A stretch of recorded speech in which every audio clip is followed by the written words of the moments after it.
La plupart des questions que mes amis me posent souvent, c'est comment j'arrive à faire pour être constant dans la création des contenus tout en ayant toute une vie parallèle à côté. Oui, c'est la question que la plupart des personnes qui veulent se lancer, notamment dans le YouTube game, dans le blogging, dans la proposition de valeur sur Internet, bref, dans la création de contenu, se posent comme question, à savoir avoir toujours du contenu à produire. C'est une question, c'est une vraie épine dans le pied des producteurs de contenu. Aujourd'hui, je vais vous donner quelques astuces que moi j'utilise, qui fonctionnent plutôt pour moi, car après tout, j'ai quand même à mon actif plus d'une centaine de vidéos, à peu près 150 vidéos sur ma chaîne YouTube. Donc, je peux déjà avoir une certaine légitimité à vous proposer des astuces pour cela. Mais avant de parler de tout cela, générique.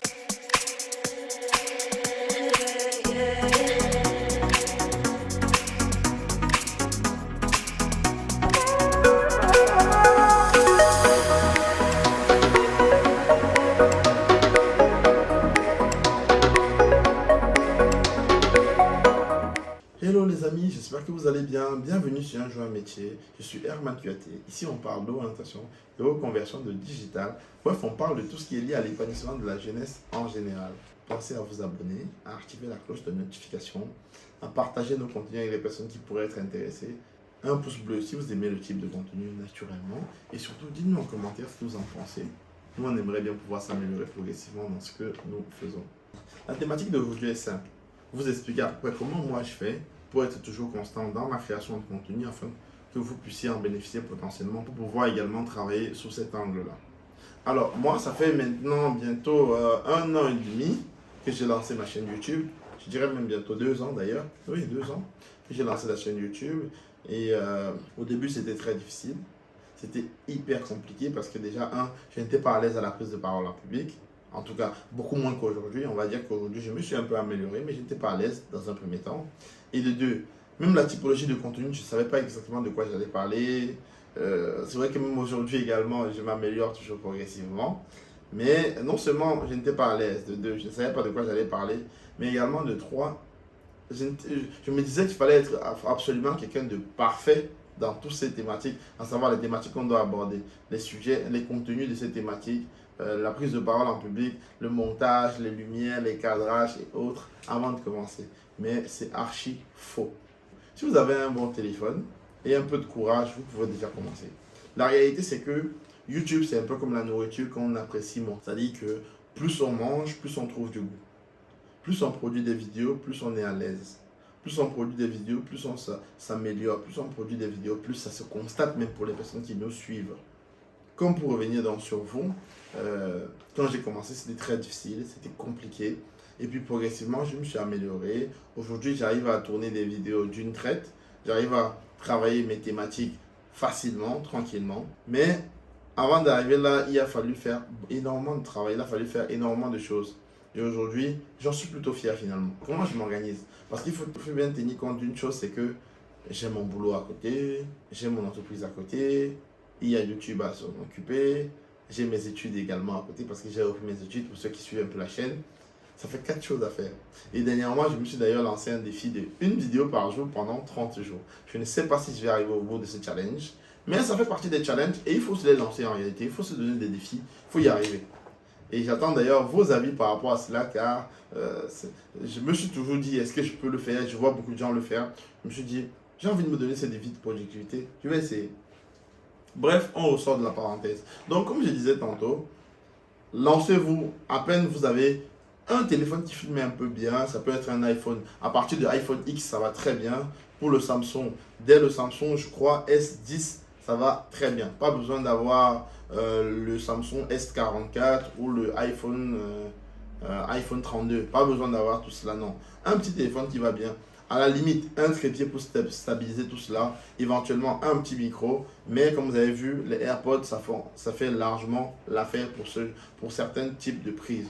Maintenant, l'une des choses les plus importantes dans la création de contenu et surtout dans la constance de la création de contenu, c'est l'anticipation. C'est vrai, il arrive de temps en temps de faire des contenus sur un coup de tête. Il arrive de temps en temps de faire des contenus sur un petit buzz, sur une information qui fait le moment. Ça s'appelle des vidéos notamment qu'on fait essentiellement pour faire évoluer la chaîne en termes de découverte pour les nouvelles personnes. Mais en général, les types de vidéos qui sont là pour nos abonnés habituels, ce sont des vidéos qu'on prend le temps à produire, qu'on prend le temps à organiser les idées, qu'on prend le temps à poser les idées sur un papier. Et généralement, ces vidéos-là, il faut les prévoir, il faut donner du temps, il faut écrire parfois, pas toujours, mais au moins les grandes idées, les idées les plus importantes, faire des recherches là-dessus avant de penser.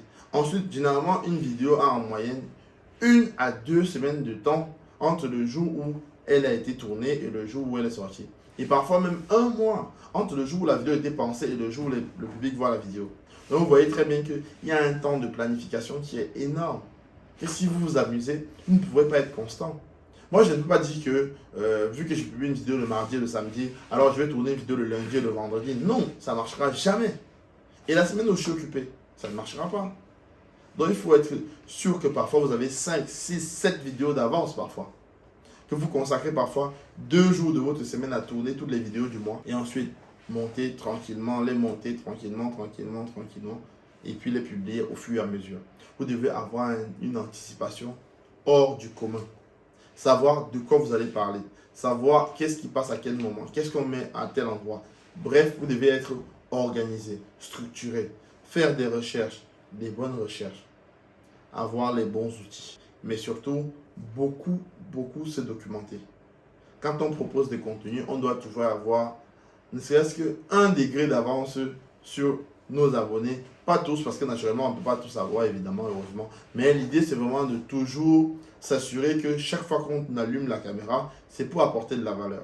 Chaque fois qu'on prend son stylo pour écrire un article pour un blog, c'est pour apporter de la valeur. Chaque fois qu'on produit quelque chose, c'est pour apporter une certaine valeur à monsieur X ou à madame Y. C'est très important. Et pour ça, il faut de l'anticipation, il faut de la veille, il faut de la documentation, il faut lire des livres. Vous voyez, ça c'est à peu près derrière moi, comme vous pouvez le constater, je dirais 5% de ma bibliothèque. Une bonne partie est par là-bas et je filme très rarement de ce côté-là. Mais une bonne partie de ma bibliothèque est plutôt par là-bas. Ça c'est juste les derniers livres en cours sur lesquels je travaille en ce moment.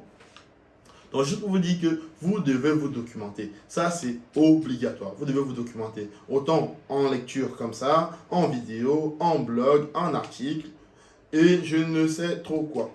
Vous documenter, anticiper, savoir quelles sont les vidéos qui arrivent, les tourner en avance. La rédaction, pareil, c'est ultra important. Sinon, vous tomberez rapidement en rade au niveau des contenus à proposer. Parce qu'il peut arriver un événement soudain. Vous pouvez être rapidement appelé pour une mission X ou Y. Vous pouvez avoir un problème au boulot. Vous pouvez tomber malade ou votre enfant. Ça vous empêche de produire de la valeur. Et si vous ne pouvez pas produire cette valeur, qu'est-ce qui se passe? Vous tombez en rade. Et si vous aviez déjà habitué vos consommateurs, vos abonnés, vos souscripteurs à consommer un type de contenu à une période bien donnée, là, tout d'un coup, on se retrouve en rade de contenu et par conséquent, on crée du vide. Et à ce moment-là, ils vont aller peut-être déguetter ailleurs. Qui sait? Ils vont découvrir autre chose. Et dorénavant, à ces heures-là, ils seront plutôt là-bas. Vous aurez perdu des personnes. Donc, faites véritablement attention à cela. Prévoir, s'organiser, faire des recherches, se documenter, produire toujours à l'avance et accepter qu'on n'est pas parfait, accepter qu'on peut se tromper, accepter qu'on doit évoluer et non commencer déjà en haut. Il y a vraiment ce travail-là à faire. Et pour le réussir, il faut accepter que ça peut être très compliqué et qu'on commence sans rien maîtriser, mais qu'au fur et à mesure, on est prêt à apprendre, on met les moyens nécessaires pour apprendre sur place.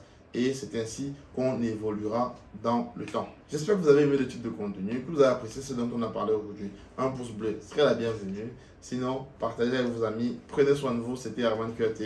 Ciao, ciao.